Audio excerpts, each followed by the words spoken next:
그리스 신화 이야기 가운데 탄타루스라는 왕이 등장합니다. 탄타루스는 먹으면 늙지도 않고 죽지도 않는다는 제우스 신의 음식을 훔쳐 먹다가 들키고 말았습니다. 제우스 신이 화가 났지요. 그래가지고 그에게 벌을 내렸는데 평생 동안 배가 고프고 목이 마른 형벌을 내렸습니다.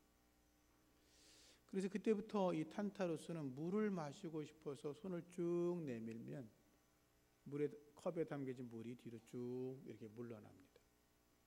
배가 너무 고파가지고 열매를 따먹으려고 손을 이렇게 올리면 열매가 하늘로 쭉 올라갑니다. 잡고 싶어도 먹고 싶어도 마시고 싶어도 아무것도 할 수가 없었습니다. 그러한 그 탄타루스 왕의 신화에서 텐터라이징이라는 영어 단어가 생겼는데 그 말의 뜻은 감질난다, 애간장 태운다, 그런 뜻을 담고 있습니다. 사람들은 탄타루스처럼 자기의 목표를 성취하기 위해서 열심히 손을 뻗습니다.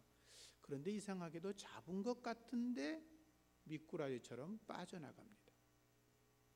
무언가 좀 내가 얻은 줄 알고 기뻐하는데 되돌아보면 그 얻은 것이 없어져 버렸습니다. 내 입으로 들어왔다라고 생각을 했는데 보니까 다 흘려버리고 말았습니다. 오히려 그런 일들로 인해서 갈증하는 것이 인생이다, 그런 말이죠. 사람을 창조하신 하나님은 우리 몸에 목마름, 갈증이라는 경보장치를 달아놓으셨습니다. 그래서 목이 마르면 물을 마시게 하고 배가 고프면 음식을 먹게 하지요. 우리가 마시는 물을 마시지 못하게 되면 입이 바짝바짝 마르기 시작합니다. 혓바닥이 깔깔해집니다. 그리고 현기증도 생기고 심하면 기절하게 됩니다. 더 하지 못하면 죽게 되겠죠. 우리의 영혼도 마찬가지입니다. 우리의 영혼에 하나님께서 이렇게 경보를 울리는 게 있습니다. 우리의 심령이 은혜로 차지 않고 자꾸 비틀고 메말라지고 목이 마르게 되면 자기도 모르게 자꾸 이렇게 화가 납니다. 작은 일에도 분을 품습니다. 근심, 걱정, 염려로 가득합니다. 이유 없이 조급해지고 우울해집니다. 죄와 두려움이 나를 엄습합니다. 예배 자리에 자꾸 멀어집니다. 은혜 받는 자리에 자꾸 나오지 못하게 됩니다. 기도 시간이 줄어들고 말씀을 해도 귀에 들어오지 않고, 혹시 그런 현상들이 아직도 내게 남아있다 이렇게 생각하시는 분들은 내게 영적 목마름의 경고등이 켜졌구나 라고 생각하시고 여러분의 신앙을 다시 한번 회복시켜 나가시기를 주의 이름으로 축복합니다. 근데 그러한 현상들, 앞서 말한 것들은 그냥 해결되는 게 아닙니다.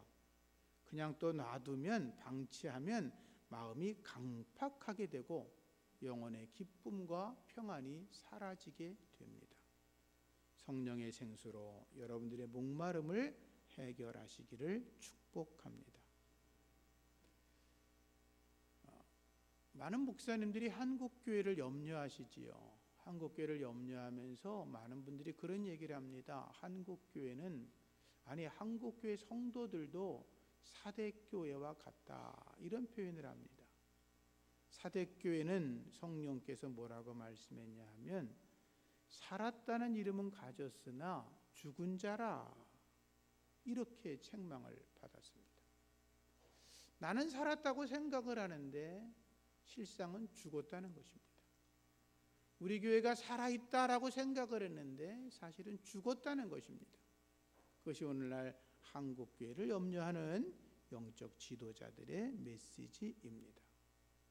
여러분들의 심령도 살아있으나 죽은 자가 아니라 날마다 살아 역동적으로 움직이는 하나님의 사람이기를 축복합니다. 부흥이라고 하는 말은 다시 살아난다, 그런 뜻입니다. 죽은 것이 살아난다. 침체된 것, 쇠퇴하는 것, 힘이 약해진 것들이 다시 힘을 얻어서 성하여져서 일어난다, 그런 말입니다. 그래서 그 부흥이라고 하는 말은 각 사람 개인들에게 희망이 되는 말이고 각 사람 개개인들에게 가슴이 뜨거워지게 하는 말입니다. 그가 살아 움직여져야 됩니다. 사랑하는 성도님들, 여러분들의 영적인 삶이 살아 움직이고 성령께서 보시기에 기쁨이 되기를 축복합니다. 그래야 우리가 살고 교회가 살고 이 나라와 민족이 사는 것입니다. 그런데 영적 부흥을 저해하는 요소가 있습니다. 첫 번째가 게으름입니다. 게으름. 아마의 대주교 어셔라는 분이 계셨는데 그분이 어려서부터 하나님을 잘 섬기는 분이었습니다. 10살 때, 우리로 말하면 초등학교 한 3학년쯤 됐을 때 하나님 앞에 예배를 드리다가 설교를 들었습니다. 말씀을 전하시는 분이 로마서 12장 1절 말씀, 그러므로 형제들아 내가 하나님의 모든 자비하심으로 너희를 권하노니 너희 몸을 하나님이 기뻐하시는 거룩한 산제사로 드리라. 그 말씀이 지나가는데 그 말씀이 그 어이셔라고 하는 어린아이 가슴에 박혔어요. 그 말씀이 마음에 들어오고 나를 하나님 앞에 거룩한 산제사로 드려야 되겠다라고 생각을 하고서부터 아주 부지런히 열심히 게으르지 않고 하나님을 섬겼습니다. 게으르게 사는 걸 부끄럽다고 여겼고 임종하는 그날도 환자들을 신방을 하고 천국의 메시지를 전하고 그리고 임종하는 그날도 책을 집필했다는 기록이 있습니다. 그러다 그분이 이제 하나님 나라에 들어가게 됐는데 그분이 이렇게 마지막 고백했답니다. 그러나 주님, 특히 저의 태만한 죄를 용서하여 주시옵소서. 하나님 앞에 우리가 게으르면 내가 나도 모르게 죄 가운데 빠집니다. 여러분, 게으름은 가장 무서운 죄입니다. 잠언 6장 9절에 게으른 자여 내가 어느 때까지 눕겠느냐, 어느 때까지 잠이 깨어 일어나겠느냐. 좀 더 자자, 좀 더 눕자, 손을 모으고 좀 더 눕자 하면 내 빈궁이 강도같이 온다라고 하였습니다. 물론 이 말씀은 너희가 게으르게 살아가면 궁핍하게 된다, 가난하다 그 말이지만 우리가 영적으로도 게으르면 우리가 영적인 목마름에 영적인 가난과 궁핍에 빠져서 헤어나올 수 없는 존재가 된다 그 말이죠. 두 번째, 부흥을 가로막는 것은 끼리끼리입니다. 형제교회라는 교단이 있습니다. 우리나라에도 이제 형제교단이라는 교회가 있습니다. 세력이 그다지 크진 않지만, 근데 그 형제교회는 성찬식 대신에 세족식을 합니다. 세족식은 예수님께 제자들이 발을 씻겨주는 것을 이제 은혜로 알고 이제 성직자들이 또 목사님들이 또 이렇게 발을 씻어주는 그런 것 아닙니까? 근데 발을 이렇게 씻기다 보면 이제 목사님은 이렇게 편하니까 오른쪽, 상대방 보기 왼쪽이죠. 발을 이렇게 씻어주고 이제 반대쪽을 씻고 닦아주시는데 그게 무슨 문제가 되는 것도 아닌데 어느 집사님이 그랬습니다. 목사님, 왜 오른쪽부터 안 닦아주고 왼쪽부터 씻어줍니까? 성경에 나옵니까? 예수님이 오른쪽부터 했을까요? 왼쪽부터 했을까요? 모르잖아요. 근데 그렇게 중요하지 않은 건 그냥 목사님들이 하시는 대로 하면 되는 겁니다. 그 문제가 있는 게 아니잖아요. 그래서 목사님이 그냥 중요한 것이 아니라고 생각했고 그 다음 달에도 또 여전히 그 집사님의 왼쪽 발부터 이렇게 씻어 주었습니다. 그 집사님이 화가 잔뜩 났습니다. 그래서 자기와 같은 비스름한 생각을 막 주변 사람들에게 주입을 했고 그 사람들을 모아가지고 나가서 예배당을 세우고 교회를 세우는데 그 교회 이름이 오른발 교회입니다. 지금도 미국에 있습니다. 오른발 교회. 서로를 배려하지 않는 다친 마음은 아주 조그만 차이를 큰 분쟁으로 만들어갑니다. 그래서 오늘 말씀에 자기보다 남을 낮게 여겨라 이렇게 말씀하고 있는 것입니다. 나보다 상대방을 높이 여겨야 그 모임과 그 조직과 그 교회가 부흥하게 되는 것이죠. 우리나라 사람들은 사색 당파에 뿌리가 있어서 그런지 유교 문화 때문에 그런지 자꾸 높아지려고 하고 편을 가르려 하고 갈라지려고 하는 그 이상한 그 흐름들이 우리들 뼛속에 담겨 있습니다. 그래서 우리나라 사람들은 워낙 똑똑해서 두 사람만 모이면 회장 총무, 세 사람 모이면 회장 총무 회계, 네 사람 모이면 회장 부회장 총무 회계, 다섯 사람 모이면 서기가 하나 더 생깁니다. 그래가지고 조직을 만듭니다. 또 워낙 서로 공동체 안에서 모임을 잘하니까 계도 금방 만들어냅니다. 그래서 우리 뭐 이제 얼굴 알게 됐는데 계를 모이자고 뭐 이런 식으로 합니다. 그게 나쁜 건 아니죠. 근데 서로 이해를 통하고 서로를 도우면 좋은데 그렇게 자기들끼리 만들어서 상대방을 이렇게 깎아내립니다.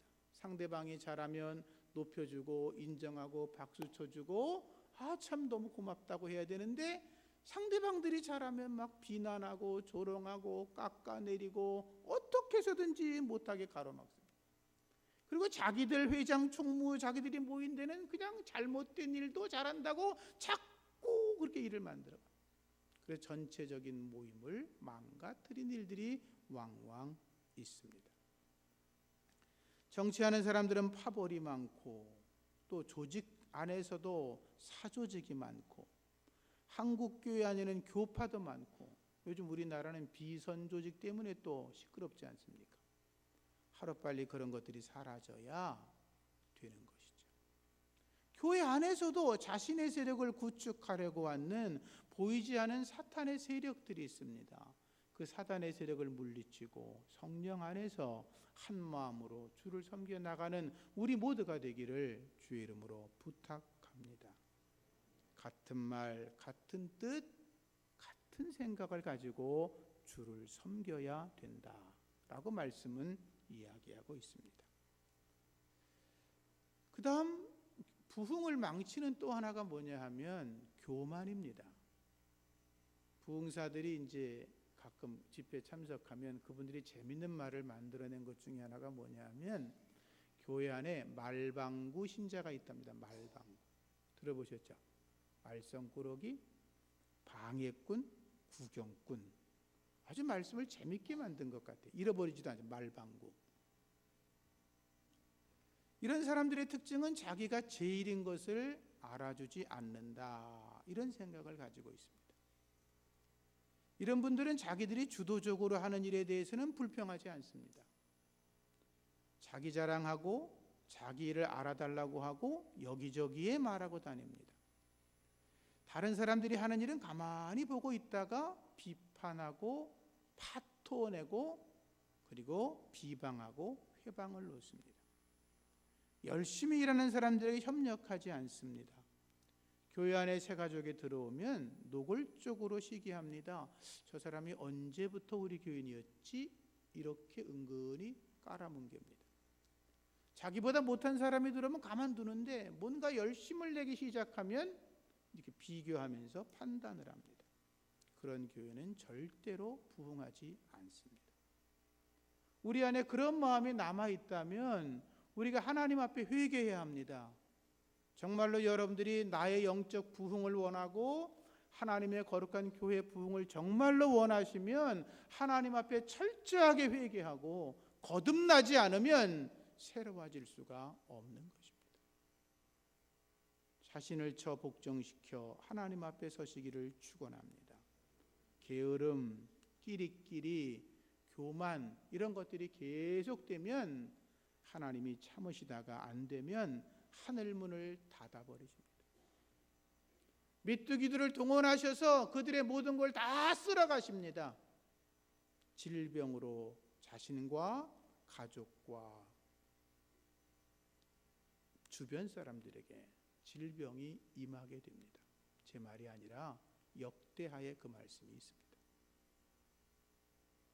하나님 안에서 여러분들이 우리의 심령과 하나님의 교회를 부흥시켜 나가는 하나님의 사람들이 되기를 부탁합니다. 첫째, 하나님의 명령에 순복해야 합니다. 요나서 이야기를 보면 하나님께서 요나에게 너 니느웨에서 가서 복음을 전해라고 말씀하셨습니다. 그러나 요나는 니느웨에 간다는 게 너무너무 싫었습니다. 왜냐하면 니느웨라고 하는 그 아수르의 도시였는데 아수르는 언제나 이스라엘을 괴롭혔거든요.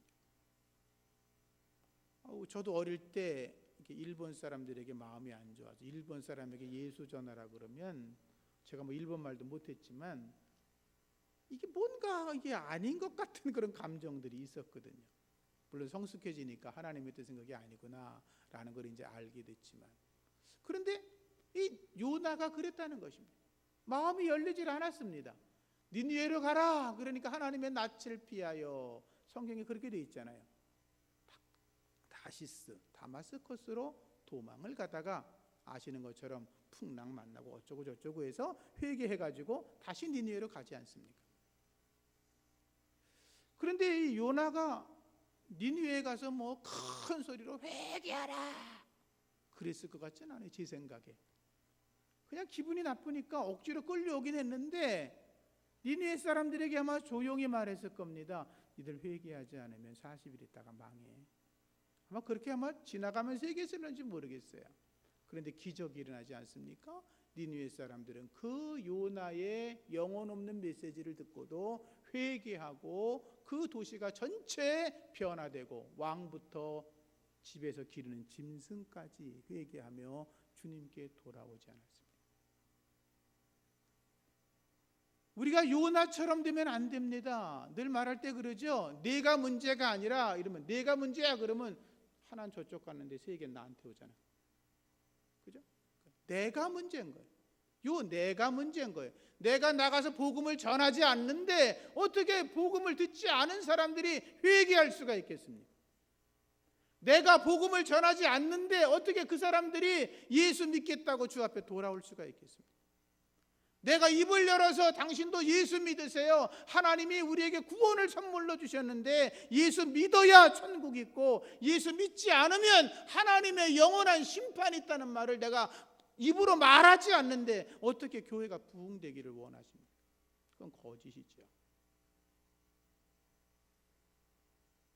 두 번째, 악한 길에서 떠나야 합니다. 사도행전 5장을 보면 날마다 부흥을 하고 하루에도 뭐 베드로가 설교할 때 3,000명이나 회개했다 그러지 않습니까? 그 많은 사람들이 주님 앞에 나와 예배하며 교회가 부흥되고 있을 때 끔찍한 일이 벌어졌습니다. 아나니아와 삽비라 부부가 죽임을 당한 사건 잘 아시죠? 바나바가 하나님 앞에 자기 밭을 팔아서 사도들 앞에 드렸습니다. 소문이 자자하니까 아나니아와 삽비라도 그 정도면 나도 할 수 있다고 생각을 했습니다. 땅을 팔았는데 또 드리려고 하니까 아까운 마음이 들어서 일부를 감추어 두었습니다. 그리고 제법 많은 돈을 갖다가 드렸을 겁니다. 근데 베드로가 말합니다. 어찌하여 네 마음속에 사탄이 가득하여, 이렇게 말해줍니다. 네 마음속에 지금 사탄이 가득하다. 네 마음속에 성령이 네게 감동을 주었는데 어찌하여 성령을 속이고 땅값 얼마를 감추어 두었냐, 이렇게 책망을 했습니다. 내가 한 거짓말은 사람이 나에게 한 것이 아니라 성령에게 한 것이라고 말하자 그 자리에서 아나니아가 죽었습니다. 얼마 후에 그의 아내가 찾아왔습니다. 삽비라가 또 들어오니까 베드로가 말하죠. 왜 너희들 땅값 한 게 이게 전부냐? 라고 이렇게 물었습니다. 그때 삽비라가 아닌데요, 잘못했네요, 그랬으면 괜찮을 텐데 이렇게 말하죠. 네, 맞습니다. 그게 전부입니다. 베드로가 말하죠. 내가 어찌하여 함께 꾀하여, 부부가 함께 짰다는 거죠.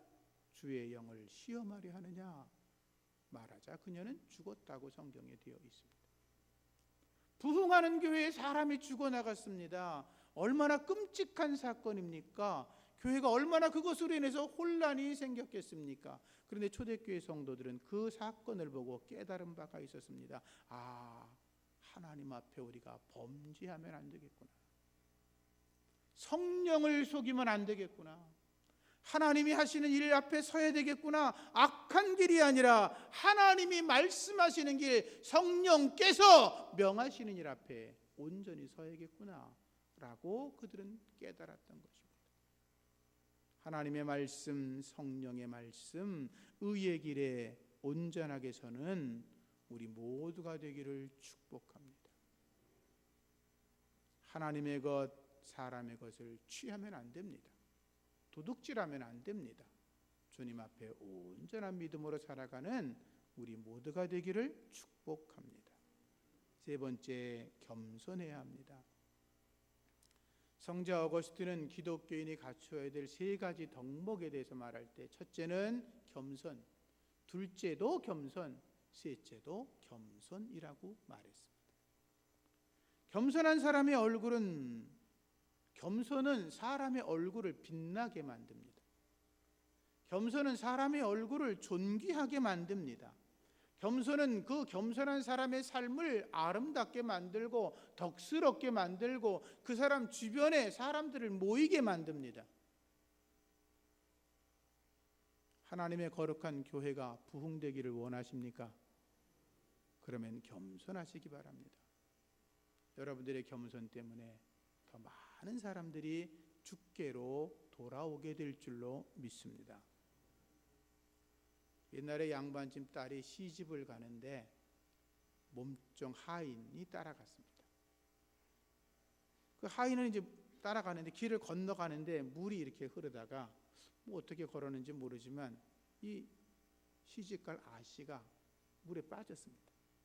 급류가 막 흐르니까 어떻게 할 수가 없어가지고 하인이 손을 쭉 내밀어가지고 아씨의 손목을 탁 잡았습니다.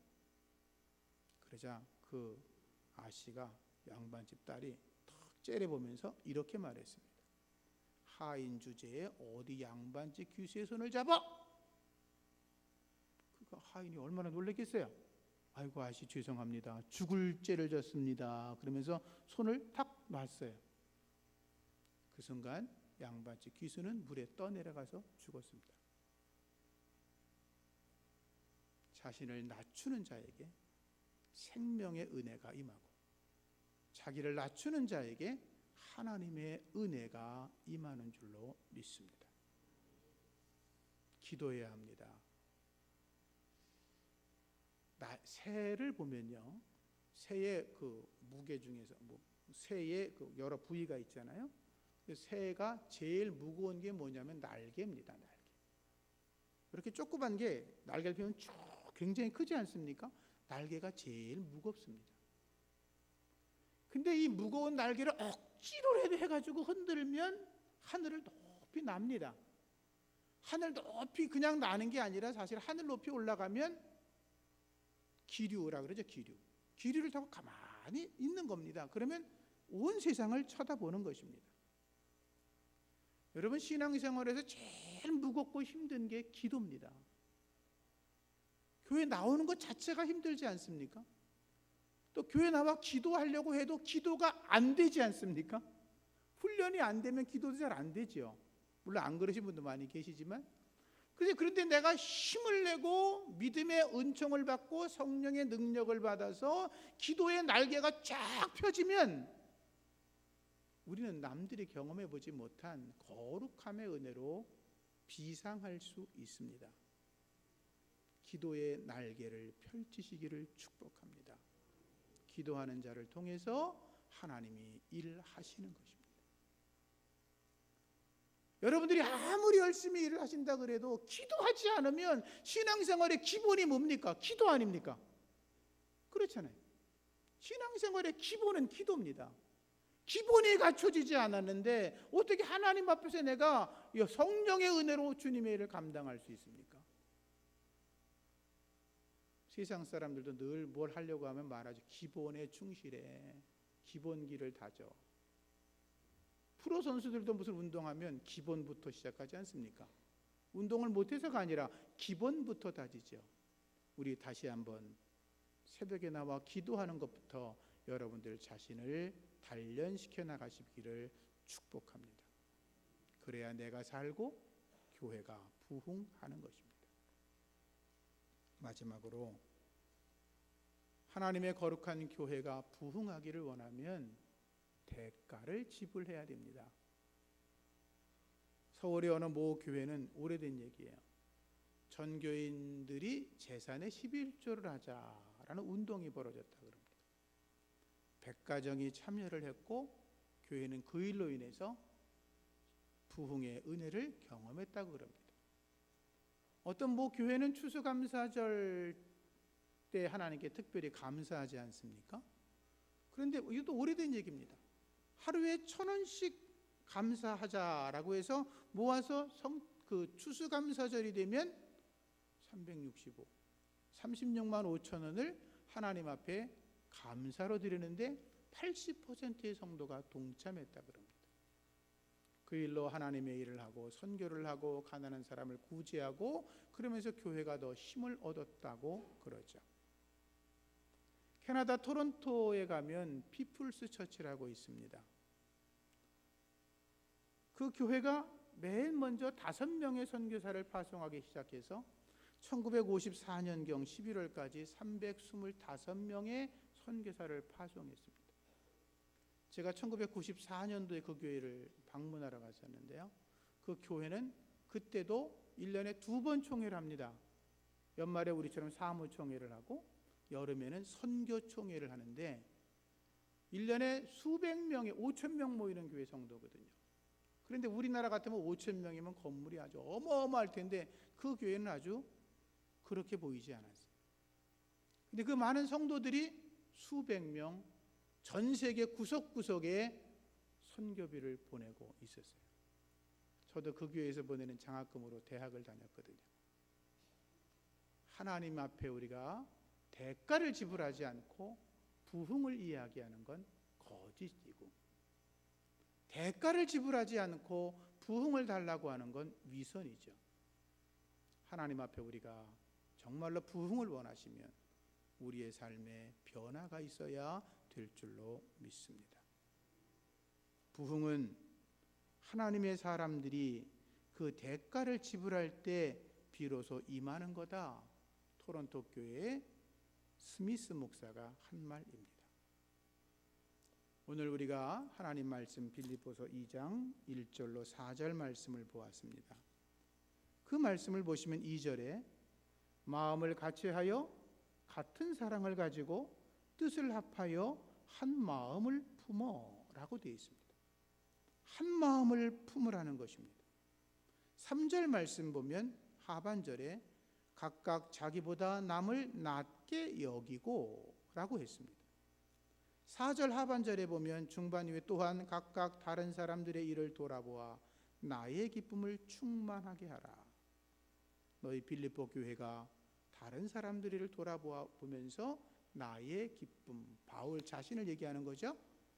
하나님의 일을 하는 나를 기쁘게 해라. 그 말은 곧 하나님의 나라, 하나님을 기쁘게 하라 그 말이죠. 우리가 주의 말씀 앞에 순복하는 은혜가 있어지기를 축복합니다. 하나님 감사합니다. 하나님의 거룩한 교회, 우리 새샘교회가 하나님의 은혜 안에서 날마다 부흥하는 교회로 자라나게 하여 주시옵소서. 주의 말씀을 따라 우리가 순복하며 주 앞에 헌신케 하여 주옵소서. 예수님의 이름으로 기도합니다. 아멘. 찬송가